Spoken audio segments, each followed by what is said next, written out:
राधे राधे, जय श्री कृष्णा। जय हो शंकर भगवान की जय, जय हो माता पार्वती जी की जय। आज हम चैत्र मास का संपूर्ण फल पाने के लिए चैत्र मास की सभी पुण्यदायी कहानियाँ सुनेंगे। अगर आप चैत्र मास का स्नान और व्रत करते हैं तो आपको व्रत और स्नान के साथ में चैत्र मास की सभी पुण्य फल देने वाली कथाएं सुननी चाहिए।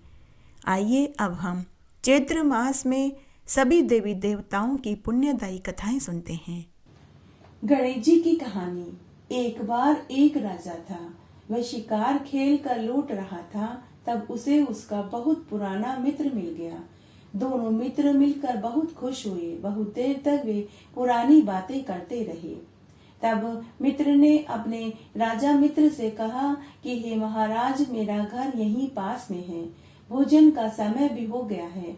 आप मेरे घर चलकर मेरे भोजन को स्वीकार करें, मेरा आतिथ्य सत्कार स्वीकार करें। मेरी दोनों बेटियां और मेरी पत्नी आपसे मिलकर बहुत खुश होगी। राजा ने बहुत मना किया, लेकिन मित्र नहीं माना। उसके बाद राजा अपने मित्र के यहाँ भोजन करने के लिए पहुँच गए। मित्र की पत्नी और दोनों बेटियां राजा से मिलकर बहुत खुश हुई। जब राजा भोजन करने बैठे तो उन्होंने देखा कि एक सुनहरी बिल्ली उनके घर में घूम रही थी और मनुष्य की भाषा बोल रही थी। राजा ने जब उस सुनहरी बिल्ली को देखा तो राजा को बहुत खुशी हुई। राजा के कोई संतान नहीं थी। राजा ने उस सुनहरी बिल्ली के बारे में अपने मित्र से पूछा। तब मित्र ने बिल्ली के बारे में बताया कि हे मित्र, एक बार हमारे यहाँ एक बिल्ली आई। वह बहुत बीमार थी। तब मेरी पत्नी और मेरी दोनों बेटियों ने उसकी खूब सेवा टहल करी, उसे दूध पिलाया, उसे दूध रोटी खाने को दी।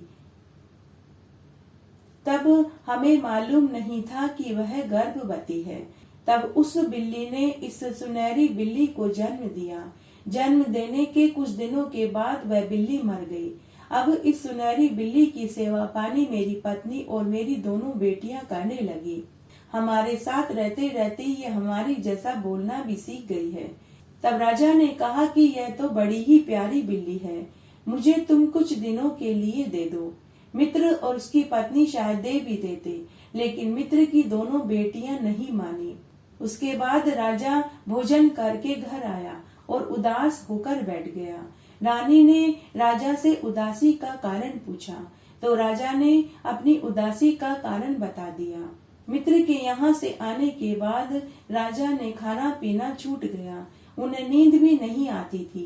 पूरे समय वे सुनहरी बिल्ली की ही बातें रानी से करते रहते थे। रानी ने राजा से भोजन करने के लिए कहा, लेकिन राजा ने न भोजन खाया, न पानी पिया और न ही उन्हें रातों में नींद आती थी।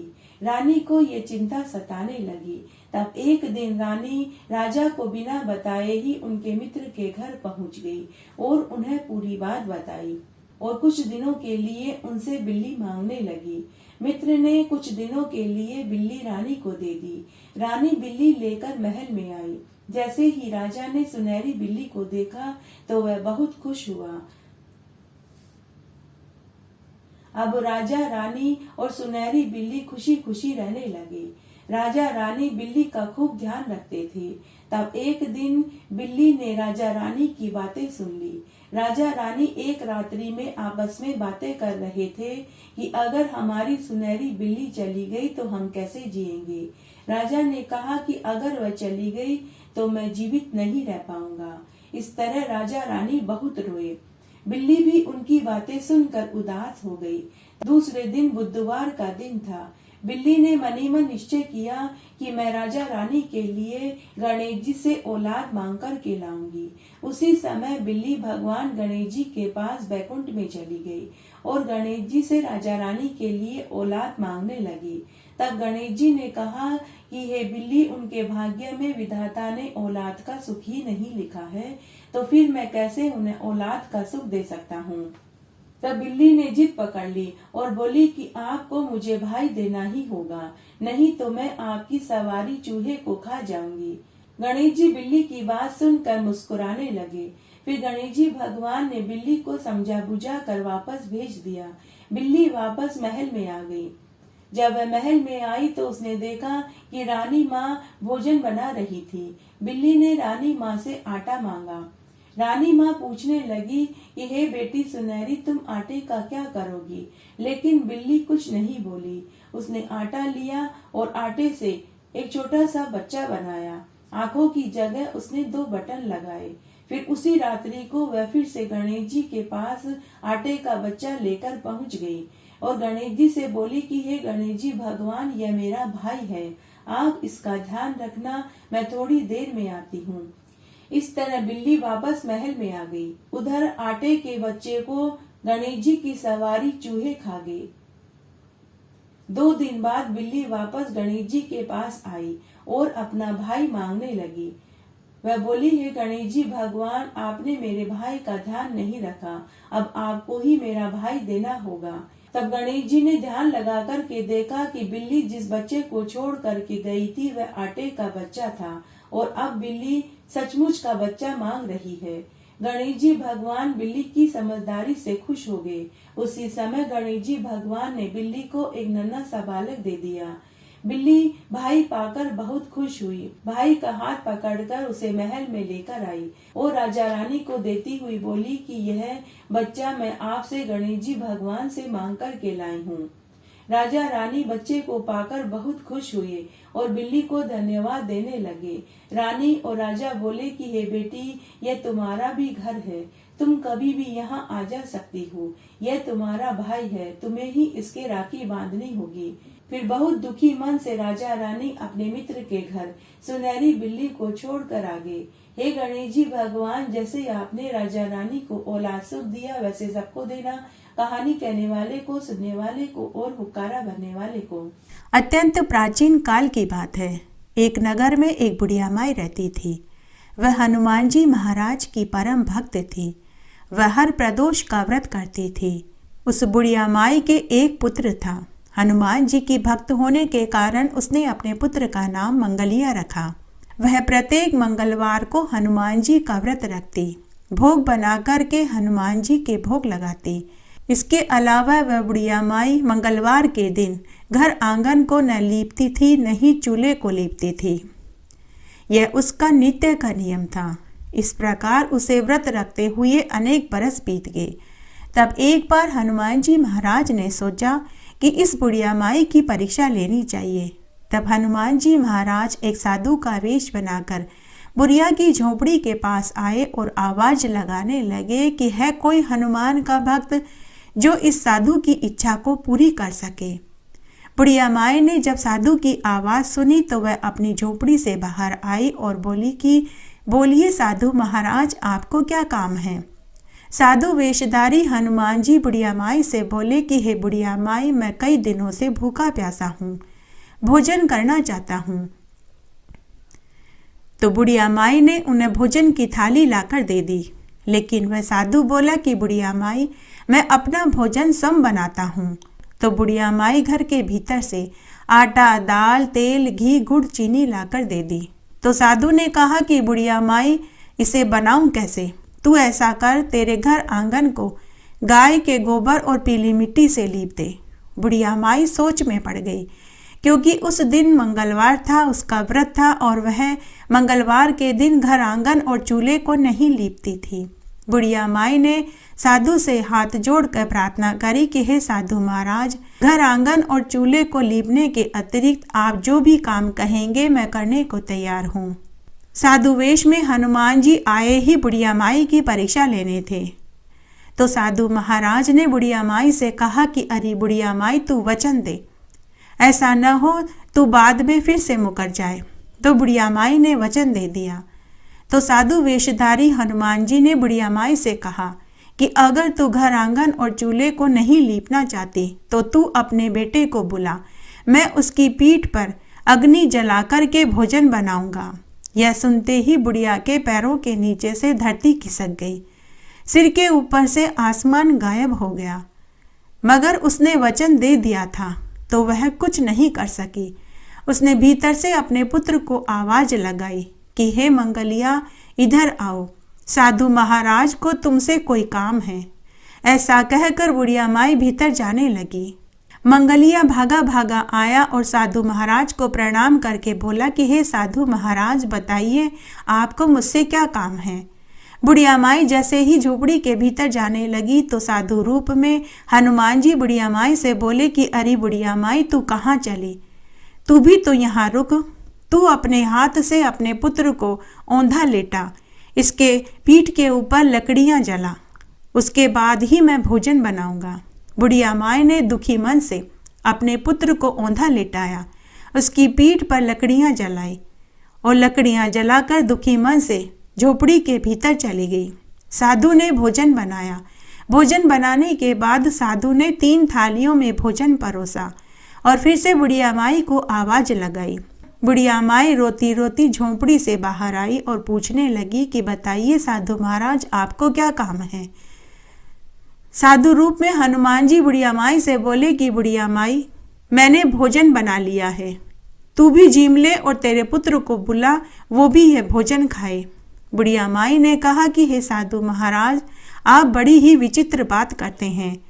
अभी अभी आपने मेरे पुत्र की पीठ पर अग्नि जलाकर के भोजन बनाया, उसकी तो मृत्यु हो गई है, वह अब कहाँ जीवित है। लेकिन साधु ने कहा कि बुढ़िया माई, तू आवाज लगा कर के तो देख। बुढ़िया माई ने दुखी मन से अपने पुत्र को आवाज लगाई कि हे मंगलिया, आजा, साधु ने भोजन बनाया है, तू भी भोजन खा ले। तभी मंगलिया बाहर से हंसता हुआ घर में आया। मंगलिया को जीवित देखकर बुढ़िया की खुशी का ठिकाना नहीं रहा। वह साधु महाराज के चरणों में गिर पड़ी। वह समझ गई कि यह साधु कोई और नहीं, साक्षात हनुमान जी है। तभी साधु रूप में हनुमान जी ने बुढ़िया माई को दर्शन दिए। हनुमान जी महाराज के दर्शन पाकर न केवल बुढ़िया माई तर गई बल्कि उसका बेटा भी तर गया। जय हो हनुमान जी महाराज की जय। एक बार की बात है, बहुत छोटा सा गांव था। उस गांव में एक पुजारी अपनी पत्नी के साथ रहता था।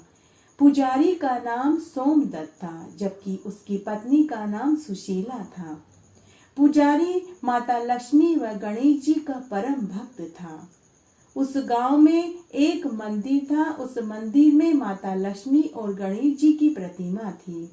सोमदत्त रोज सुबह शाम मंदिर में जाता और अपनी सेवा देता था। रोज मंदिर में झाड़ू पोछा करता, सुबह शाम आरती करता। मंदिर में जो चढ़ावा आता था वही उसकी आजीविका का साधन था। पुजारी की पत्नी सुशीला गर्भवती थी। सुशीला को अपने पति की नौकरी पसंद नहीं थी। वो आए दिन अपने पति से झगड़ा किया करती थी। एक दिन फिर से सुशीला अपने पति से क्रोधित होते हुए बोली कि सुनो जी, आप कोई दूसरा काम क्यों नहीं करते? मंदिर से हमें इतनी आमदनी नहीं होती है। कल हमारे बच्चे होंगे, परिवार बड़ा होगा, हम कुछ पैसे ही नहीं जोड़ पाते हैं। कैसे हम अपने बच्चों को पालेंगे पोसेंगे? क्या आप रोज रोज गणेश जी, लक्ष्मी जी करते रहते हो? अगर उन्हें हमारी मदद करनी होती तो कब की कर देते। क्या आपके भगवान को हमारी परेशानी नजर नहीं आती? सुशीला घर की माली हालत से बहुत दुखी रहती थी, इसलिए वह चिड़चिड़ी रहती थी। तब उसका पति सोमदत्त धैर्य धारण करके समझाते हुए अपनी पत्नी से बोला कि भगवान हमें भूखा जरूर उठाते हैं, लेकिन कभी भूखा सोने नहीं देते। क्या तुम्हें यह दिखाई नहीं देता?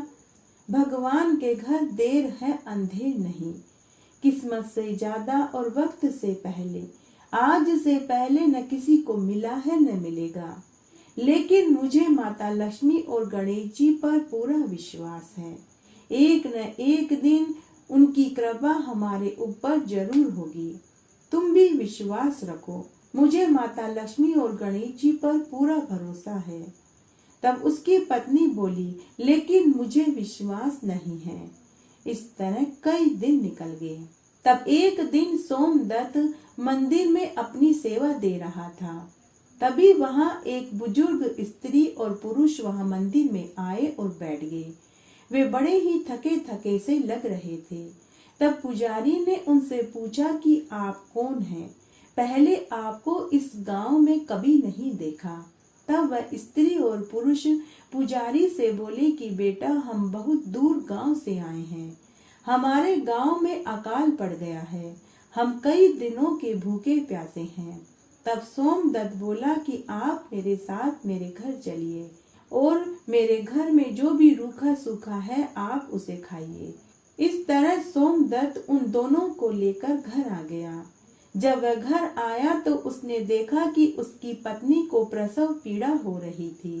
तब सोमदत्त अपने साथ वाले स्त्री पुरुष से बोला कि हे महाशय, आप बैठिए, मैं गांव से दाई को लेकर आता हूँ, क्योंकि मेरी स्त्री को प्रसव पीड़ा हो रही है। तब साथ आई हुई स्त्री बोली कि बेटा, तुम जाओ, जब तक मैं तुम्हारी पत्नी को संभालती हूँ। थोड़ा सा दाई का काम तो मुझे भी आता है, मैं जरूर कुछ न कुछ मदद कर दूंगी। तब सोमदत्त गांव में से दाई को बुलाने चला गया। इधर वह स्त्री सोमदत्त की पत्नी का प्रसव कराने लगी। तब उसे एक बहुत सुंदर पुत्र पैदा हुआ।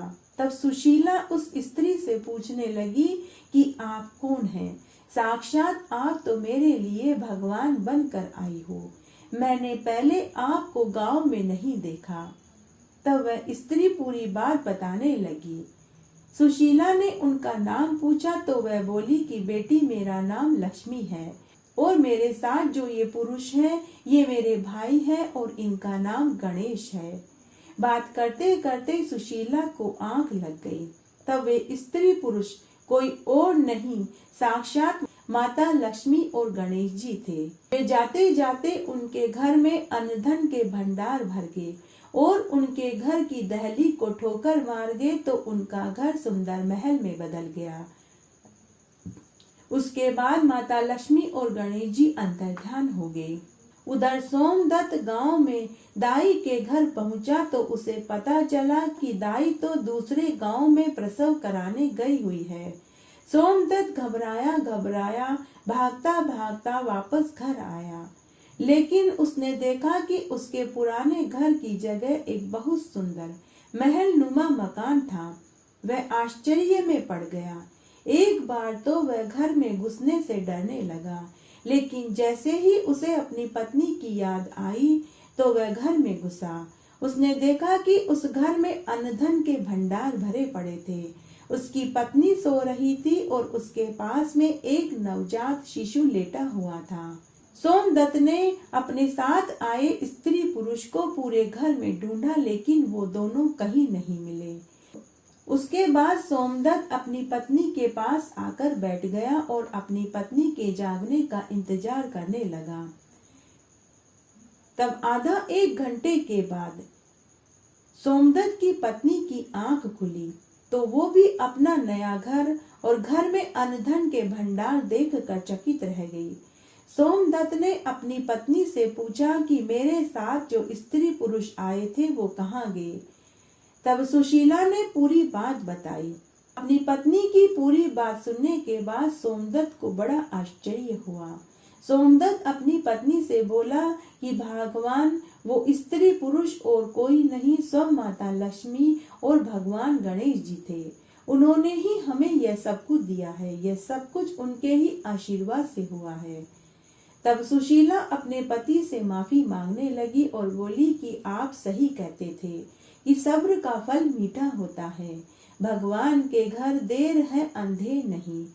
उस दिन से सुशीला भी माता लक्ष्मी और गणेश जी की परम भक्त हो गई। अब वह भी रोज गणेश जी और माता लक्ष्मी का पूजन करने लगी।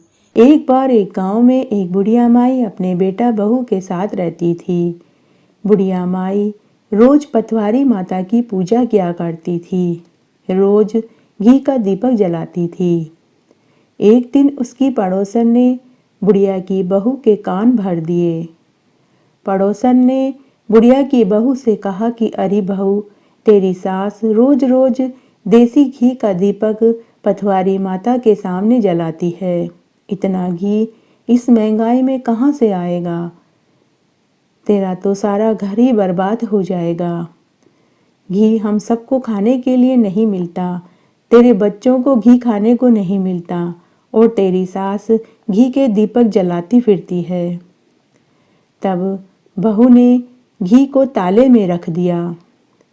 अब बेचारी बुढ़िया माई पटवारी के आगे कैसे घी का दीपक जलाए। तब बुढ़िया पटवारी की शरण में जाकर बैठ गई और मन ही मन पटवारी माता को याद करने लगी कि हे पटवारी माता, मेरी बहू ने घी ताले में रख दिया, मैं कैसे आपके घी का दीपक जलाऊं। तभी उसे एक किसान शहर से गांव की ओर आता दिखाई दिया। उसके हाथ में घी की बरनी थी। वह घी शहर में बेचकर वापस गांव अपने घर जा रहा था। बुढ़िया माई उस किसान से बोली कि बेटा, तेरे डिब्बे में क्या है? तो वह देहाती किसान बोला, अरे अम्मा, शहर से घी बेचकर आ रहा हूँ, यह घी का खाली डब्बा है। तब बुढ़िया बोली, बेटा, मेरी रुई की बत्ती तेरे घी के डिब्बे में चुपुड़ कर दे दे। थोड़ा बहुत मेरी बत्ती के घी लग जाएगा तो मैं पटवारी माता के दीपक जला दूंगी। तब उस देहाती किसान को बुढ़िया माई के ऊपर दया आ गई। उसने बुढ़िया से रुई की बत्ती ली और अपने घी के खाली डिब्बे में पहुंचकर बुढ़िया को दे दिया। बुढ़िया माई ने पटवारी माता के घी का दीपक चास दिया और बुढ़िया वहीं बैठ गई। देहाती किसान घर आया और खाली डिब्बा घर में एक कमरे में रख दिया। शाम को किसान की पत्नी ने चूल्हे पर रोटी बनाई, दाल बनाई। तब वह अपने बच्चों व पति को खाना खाने के लिए बुलाने लगी। बच्चों ने अपनी माँ से कहा कि माँ, हम रूखी सूखी रोटी नहीं खाएंगे, तुम हमारी रोटी को घी से चुपड़ दो। किसान की पत्नी अपने बच्चों से बोली कि बेटा, तुम्हारे पिताजी घी तो शहर में बेच आए हैं। लेकिन बच्चों ने जिद पकड़ ली कि रोटी खाएंगे तो घी से चुपड़ी हुई ही खाएंगे, अन्यथा हम रोटी ही नहीं खाएंगे। तब उनकी माँ बोली कि बच्चों, कमरे में घी का खाली डिब्बा पड़ा है, तुम वह ले आओ। खाली डिब्बे में थोड़ा बहुत घी जरूर होगा, मैं उससे पाँच के तुम दोनों की रोटी चुपड़ दूंगी। तब बच्चे कमरे में जाकर घी के खाली डिब्बों को लेने गए, परंतु वह घी का डिब्बा बच्चों से उठा तक नहीं। बच्चे बोले, माँ, पिताजी, घी का डिब्बा तो बहुत भारी है, उठ ही नहीं रहा है। तब उसके पिता बोले कि घी का डिब्बा कैसे भारी हो सकता है, मैं तो घी बेचकर आया हूँ, मैंने खाली डिब्बा ही वहां रखा था। तब किसान और उसकी पत्नी दोनों, उन्होंने घी के डिब्बे को उठाया तो सच में घी का डिब्बा उन्हें भी भारी लगा। तब किसान ने घी के डिब्बे को खोलकर देखा तो उसमें डिब्बा घी से भरा हुआ था। किसान को विश्वास ही नहीं हो रहा था। किसान ने अपनी पत्नी से कहा कि यह कैसे संभव है, मैं घी बेचकर आया हूँ और मैंने यहाँ इस डिब्बे को खाली रखा था। किसान की पत्नी बड़ी ही समझदार थी। उसने कहा कि आपको रास्ते में कोई मिला था? तब किसान ने बुढ़िया वाली पूरी बात बताई। तब किसान की पत्नी बोली कि आप वापस जाइए और उस बुढ़िया को घर ले आइए, मैं उसकी खूब सेवा करूंगी। उधर बुढ़िया की बहू ने घी को ताले में रखा तो उसका घी का डब्बा पूरा खाली हो गया, क्योंकि उसने पटवारी माता का अपमान किया था। बुढ़िया रास्ते में वहीं पटवारी माता के पास बैठी थी, घर नहीं गई थी। तब बुढ़िया की बहू ने अपने पति को पूरी बात बताई कि आज मैंने घी को ताले में रखा तो पूरा घी का डिब्बा ही खाली हो गया।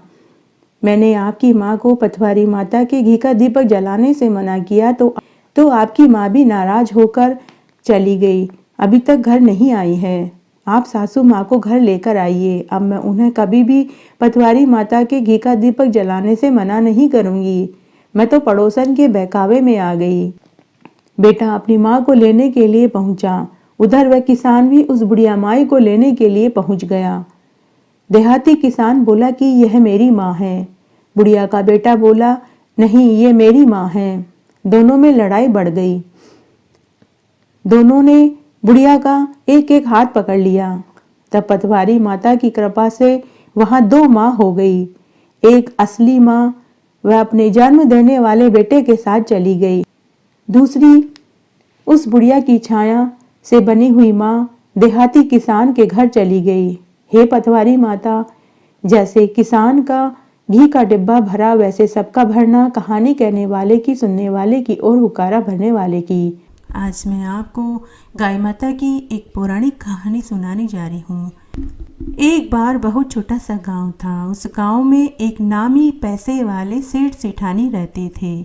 उनके पास खूब धन दौलत थी। साथ ही वे बड़े ही धार्मिक प्रवृत्ति के थे। वे सभी तरह के व्रत, उपवास, पूजा पाठ, दान पुण्य किया करते थे। इस जन्म में उन्होंने किसी का दिल नहीं दुखाया, न ही उन्होंने कोई पाप कर्म किया। फिर भी वे महान दुख भोग रहे थे। उनके विवाह को कई बरस हो चुके थे, लेकिन उन्हें औलाद सुख प्राप्त नहीं हुआ। उन्होंने खूब दवा दारू कराई, खूब देवी देवता भी ठोके, लेकिन सब निष्फल हो गया। तब एक दिन उनके गांव में काशी के एक महात्मा जी आए। सभी गांव वाले उनके प्रवचन सुनने के लिए जाते थे। तब एक दिन सेठ सेठानी भी उनके पास गए। जब प्रवचन खत्म हो गया तो सेठ सेठानी सब गांव वालों के जाने के बाद महात्मा जी के पास एकांत में उनसे मिलने के लिए गए और अपना सारा दुख उन्हें सुनाया। सेठ सेठानी ने महात्मा जी से कहा कि महात्मा जी, हमने इस जन्म में ऐसा कोई पाप नहीं किया है जिसकी हमें यह सजा मिल रही है। कृपया महात्मा जी हमारे दुख का निवारण बताइए ताकि हमारा अगला जन्म सुधर सके। तब महात्मा जी, जो बड़े ही पहुँचे हुए संत थे, उन्होंने एक लंबी सांस ली और वे बोले, पुत्र, सभी प्राणी अपने पूर्व जन्म के पाप कर्मों को इस जन्म में भोगते हैं। इस जन्म की सबको याद है कि हमने क्या कर्म किए हैं, लेकिन पिछले जन्मों का हिसाब किताब तो केवल ऊपर वाला परमात्मा ही जानता है। पुत्र, यह जन्म तुमने अच्छे कर्म करके बिताए हैं तो अगला जन्म तुम्हारा जरूर सुधरेगा, लेकिन फिर भी इस जन्म में अनजाने में जो पाप कर्म हुए हैं हम नहीं जानते। जैसे चलते फिरते उठते बैठते समय हमसे चींटियाँ, मक्खियाँ, कीड़े, अन्य छोटे छोटे जीव मर जाते हैं, वे भी पाप की श्रेणी में गिने जाते हैं। इसलिए मैं तुम्हें एक उपाय बताता हूँ, तुम उस उपाय को करो। उस उपाय को करने से तुमसे जो अनजाने में जो पाप हुए हैं वे सभी धुल जाएंगे। पुत्र, तुम 1 साल तक गाय की सेवा करो, फिर साल भर बाद उस गाय को एक ब्राह्मण को दान में देकर गाय का उद्यापन कर दो। उद्यापन में ब्राह्मण को दूध देने वाली गाय बछड़ा सहित दान में दो और साथ ही गाय दूने का बर्तन, गेहूं, गुड़ की बोरी, जो भी तुम्हारी सामर्थ्य हो वो दो और ब्राह्मण को 5 कपड़े और दक्षिणा के रुपए जरूर दो। सपत्नीक ब्राह्मण को भोजन जरूर कराना। पुत्र, तुम्हारा अगला जन्म सुधर जाएगा, तुम्हें सद्गति प्राप्त होगी। तब सेठ सेठानी ने महात्मा जी को प्रणाम किया और घर आए। घर आने के बाद उन्होंने एक ग्वाले से दूध देने वाली गाय बछड़ा सहित खरीदी।